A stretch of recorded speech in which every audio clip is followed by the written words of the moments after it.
जिंदगी हमेशा हमारी उम्मीदों के हिसाब से नहीं चलती। कई बार हम पूरी कोशिश करते हैं, मेहनत करते हैं, दिल से संघर्ष करते हैं, लेकिन फिर भी परिणाम हमारे मन जैसा नहीं आता। और यही इंसान टूटने लगता है। वह सोचता है, शायद मैं ही कमजोर हूँ, शायद मेरी किस्मत खराब है, या शायद मेरे हिस्से में हार लिखी है। लेकिन सच्चाई इससे बहुत अलग है। कुछ चीजों हमारे हाथ में होती है और कुछ चीजें हमारे हाथ में कभी भी नहीं होती। और जो हमारे हाथ में नहीं होती, उसे बदलने की जिम्मेदारी भगवान ने अपने ऊपर ले रखी है। इंसान का सबसे बड़ा भ्रम यही है कि वह सब कुछ कंट्रोल कर सकता है, लोग, समय, परिस्थितियां और परिणाम। लेकिन सच यह है कि हम केवल प्रयास कर सकते हैं, परिणाम नहीं तय कर सकते।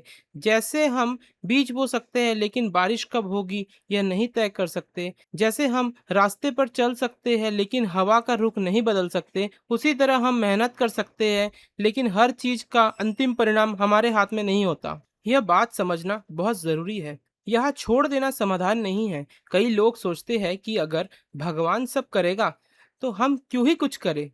नहीं, कर्म करना हमारा धर्म है, लेकिन चिंता करना हमारा कर्तव्य नहीं है। काम तुम्हारा है, परिणाम भगवान का है। जब तुम अपनी पूरी ताकत लगा देते हो और फिर भी बात नहीं बनती, तो समझो कि अब तुम्हारी सीमा खत्म हो गई है। और जहां इंसान की सीमा खत्म होती है, वहां से ईश्वर की कृपा शुरू होती है। कई बार जीवन में देरी इसलिए नहीं होती कि कुछ गलत हो रहा है, बल्कि इसलिए होती है क्योंकि अभी सही समय नहीं आया होता है। हम अक्सर कहते हैं, काश यह जल्दी हो जाता। हम अक्सर कहते हैं, काश यह जल्दी हो जाता, काश यह नहीं हुआ होता। लेकिन समय कभी हमारी इच्छा से नहीं चलता।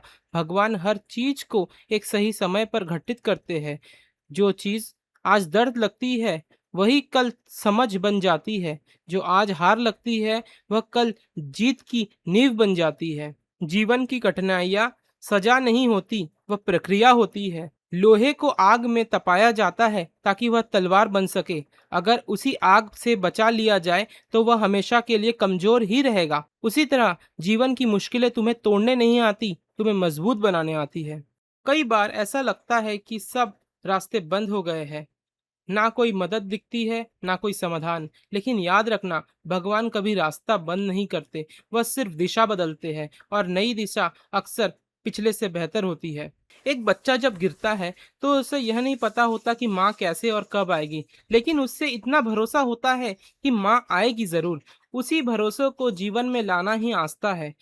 तुम्हें यह नहीं पता होना चाहिए कि समाधान कैसे आएगा, बस यह विश्वास होना चाहिए कि समाधान आएगा जरूर। समर्पण का मतलब हार मानना नहीं होता। समर्पण का मतलब हार मान लेना नहीं है। समर्पण का मतलब है अपनी मेहनत कर लेना और फिर बाकी सब भगवान पर छोड़ देना। जब तुम यह सीख लेते हो, तो जीवन का बोझ हल्का हो जाता है। हर दुख कुछ कहता है, हर असफलता कुछ सिखाती है, हर रुकावट किसी बड़े बदलाव की तैयारी होती है। लेकिन हम अक्सर दर्द को समझने के बजाय उससे लड़ने लगते हैं, और यही हम सबसे ज्यादा थक जाते हैं। भगवान देर जरूर करते हैं, लेकिन अंधेर नहीं करते। जो चीज तुम्हारे लिए सही है, वह तुम्हें सही समय पर ही मिलेगा। और जब मिलेगा, तब तुम समझोगे कि अगर यह पहले मिल जाती तो तुम तैयार नहीं थे।